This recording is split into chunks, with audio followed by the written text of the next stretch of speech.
everybody, Mike with Spray Jones coming to you with our newest featurette video. This is a project profile that I said we'd be doing. It's a brand new house that we sprayed. It's been 2 years in the making, 2022 and now 23 to complete. It's kind of an interesting story on this one.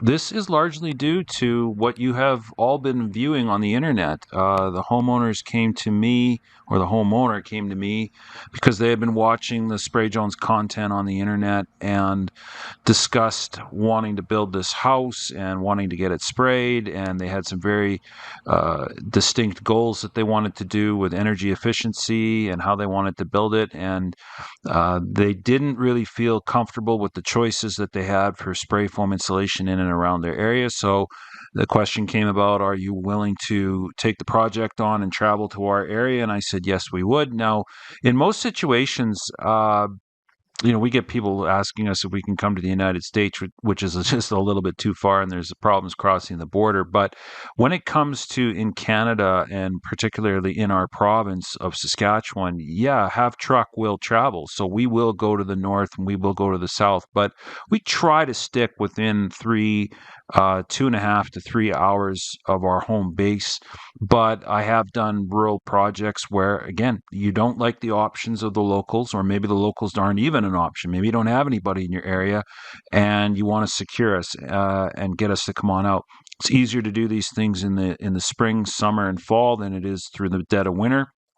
But I have done a ranch house that was 4.5 hours away, going through March, so it can be done. This particular project, what we did was we were out last summer, August of 2022. We had 4,000 square feet of under slab to spray. So this is going to be a thickened edge slab on grade. There's no piles. The soil conditions can allow this in their area. And so we showed up, we sprayed 2 inches of closed cell foam on the rock. It was an absolute perfect project because the enemy of spraying down onto the ground is wind and rain, of course. And if you're going to be traveling 2 or 3 hours, even an hour, to get to a project, you want to be sure that you can work that week. Well, no guarantees. We got there, we were in a field, not a lot of overspray considerations, so we were able to lay the foam down. It's tough laying it down and laying it down super smooth. I've seen some people that can lay it down fairly smooth, but you got to have really calm, perfect wind conditions. And then the rock profile of what you're spraying to has got to be super smooth. So if you're spraying to a gravel base or something like that, and you've got a lot of room to work and no wind, you can make the foam look fairly smooth. Otherwise, it's going to take the profile of the rock and the evenness or their unevenness of whatever they've laid down ahead. So that's how it went with this one. Laid down the 2 inches of foam, 4,000 square feet sprayed in about 3.5 days, which includes traveling out, setting up, spraying, and being done. So I was pretty impressed with that. Left on a Monday and went back home on a Thursday morning kind of thing. So then they built the slab, poured the concrete going into winter, let it sit all through winter, and then came back in the spring once the site dried up and started framing the house. Now, the distinct build of this was that they wanted a double wall. Now, a lot of people guessed it in the comments when I did the little short talking about, we're going to be showing you this showcase. Like, there's no crawl space. So they've got a ceiling system, and the attic system is sprayed non-vented direct to roof deck, and that's going to allow all the ductwork and the majority of electrical to run through to get through the attic space, and the attic is warm. So these catwalks and what have you have been built for access for us, but it's access for everybody. And they're going to stay there the rest of their days, where you can run ductwork, you can run the plumbing lines, and then you can run, of course, your electrical, and then down and out into the walls. The way that the wall system is going to be is they just wanted everything oversprayed. They wanted 4 inches closed cell in the walls, and they said go ahead, overspray the seams, overspray the plates. They wanted a maximum roll of foam over the top plates on the facing of everything, so that they cut down on the thermal bridging, but also primarily that's the air seal, right? They're dealing with an incredibly well-sealed building from the interior where they're not even going to be using caulking. The foam is going to be tying everything together. So that's what they're doing, and then they're going to build their wall. No additional bad insulation is being put in that I'm aware of. The spray foam is the primary insulation system, and so the wall will allow them to bring ducting and electrical down, and then they're just going to space their drywall, of course, ahead of the 2x6 framing. A lot of square footage here, ranch style home, nice long beautiful layout, so they've got lots of space on the property. But I've done this before where ducting for mechanicals is done through the attic, and then it's a no-brainer. The spray foam system should be applied direct to roof deck to give you a cathedralized attic space. So this attic space is going to stay within 1 to 2 degrees of whatever the thermostat temperature is on the ceiling. 10-foot walls on the main level of the house, 12-foot walls in the garage, and then what we do is we do a partition wall between the garage and the house, and that gets spray foamed with a lesser amount, usually 1.5 inches, no more than 2, and that provides you with your environmental separation so that your garage space, you can open the doors, let it go down to sub-freezing, extreme cold, pull in cars, pull in snowmobiles, pull in quads, do your garage work, whatever you want, and it's sealed off from the rest of the house. It's not going to affect the envelope of the house. So those gables, that gable built inside the attic is there before we get there, of course, and then we just foam them into place. Now, one of the most interesting things that you'll see on the structure is this blue wrap that they put. Now this is the Monty Baker VP 100 self-adhering, self-healing membrane system. Now I had talked to them about making sure that they had a very good envelope for roof and for walls, because when you're doing the spray foam system closed cell, if you have a compromised envelope with roof or walls and water gets back in behind flashings or what have you, it can rot out your plywood, your OSB, and you don't know that that's going on until it's too late. So I stressed the importance of this with him, especially with the build and traveling as far as we were. I didn't want to travel 3 hours out of our way in order to get there and find out that it's raining that week and water is coming in through the cracks and stopping us from doing the spray foam. So they opted for the VP100, which is a really good product. When you research it, it's a vapor open membrane, so any moisture trapped inside the wood assembly, the studs and the sheeting itself, will be able to diffuse outward. So they're rolling this membrane on, putting it on as you're seeing, and then the spray foam is going on interior wise. 4 inches on the walls, 5 inches on the roof. That's what we agreed upon. Garage is done to a lesser spec.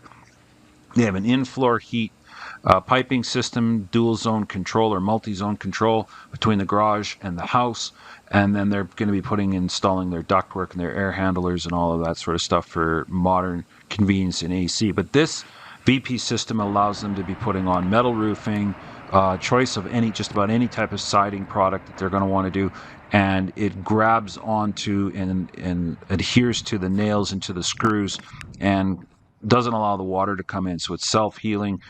You can see it on their website, and I think it's just a really, really good product put on exterior-wise, so that the home is already, like Matt Reisinger has said before, the home should be waterproof before the exterior products are on. And I couldn't agree more with the spray foam. Like, you should be absolute waterproof to the exterior side, and then go ahead and finish it knowing that you're not going to have a leak if it gets past your shingles, past your flashings, past your metal roofing, past your siding. You basically have to account that at some point it is going to get past that. It's not going to get then back in behind your building wrap and damage your siding, because your siding and your roof deck are not meant to be taking weather on a constant basis, especially getting wet and holding it in there up against the spray foam. And that is not the spray foam's fault. Like, people have said, well, I wouldn't get spray foam because then I won't know that I've got a leak. People, that's backwards thinking. Like, you want to do what these people are doing. You want to have the best, tightest envelope that you can. They've sprayed over all of the seams. They've sprayed over all of the studs. They've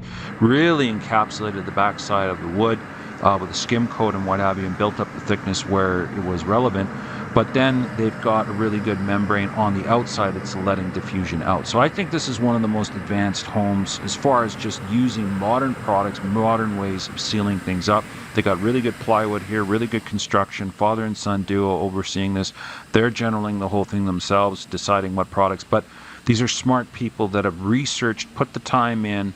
They're not willing to write a blank check for anything, but they are saying, this is what I want, and let's plot it out and see exactly why we want to do what we want to do, and spray foam incorporated into that. So we went in there and got the underslab stuff done, and then a year later we come back and we do the walls, we do the roof. Pretty standard procedure for us. We took 2 trucks, 2 trailers, and then we're able to, each guy just sort of take a side of the building and get it cranked off. We've got redundancy when we're out of town. They can oversee what they're doing, check each other's work over everything. And it's not hard when what you're doing is just encapsulating everything, right?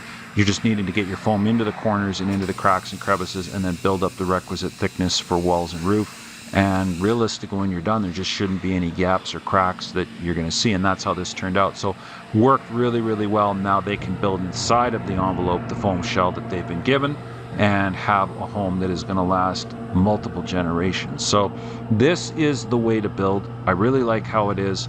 You're using local framing, local installers as far as trades to get the building up, erected, roofed, whatever you want. You're not having to go with expensive panels or products or one-off materials that are taking weeks upon weeks of lead time to order.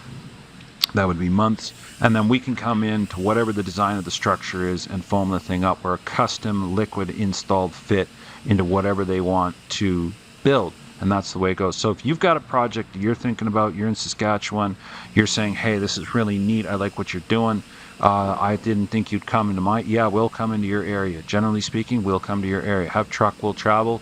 I mean, there's limits to certain things. I've been asked to go 20 hours up north one time. That was a little bit difficult. We just weren't set up for that. But if you're working on a project and you have something unique you want to talk to us about, a barn dominium or a shop, or you're putting your house on your farm or on your acreage or at the lake or whatever you're wanting to do, we want to sit down, we want to consult. This project, we started consulting with them in early spring of 2022. So they had plenty of time to map out what they wanted to do and how they wanted to do it. They weren't in a rush to change over anything. And gave them the pros and cons of each, gave them the ability to understand what stages and steps would have to be taken and what it would cost to get to those stages. And it was basically, yeah, here we go, the numbers work, let's bring this out, and we got it done. So you got a project, give us a call, give us an email. We want to see your plans, we want to talk with you, give us lots of lead time on consulting with you, because we may give you some ideas on how to deal with things that you haven't thought of. And this is a perfect example. Once they knew that spray and foam to the underside of the roof deck would be in, they had their answer as to how to run all of their ductwork and what to deal with their attic. So here's another project profile for you. Share, like, and subscribe. Leave me a comment, ask some questions. If you have a lot of questions that I haven't covered here, lay the comments out, and maybe I'll do a follow-up video with all of you that lay questions out and we can answer them direct. So thanks for checking in. We'll see you on the next video.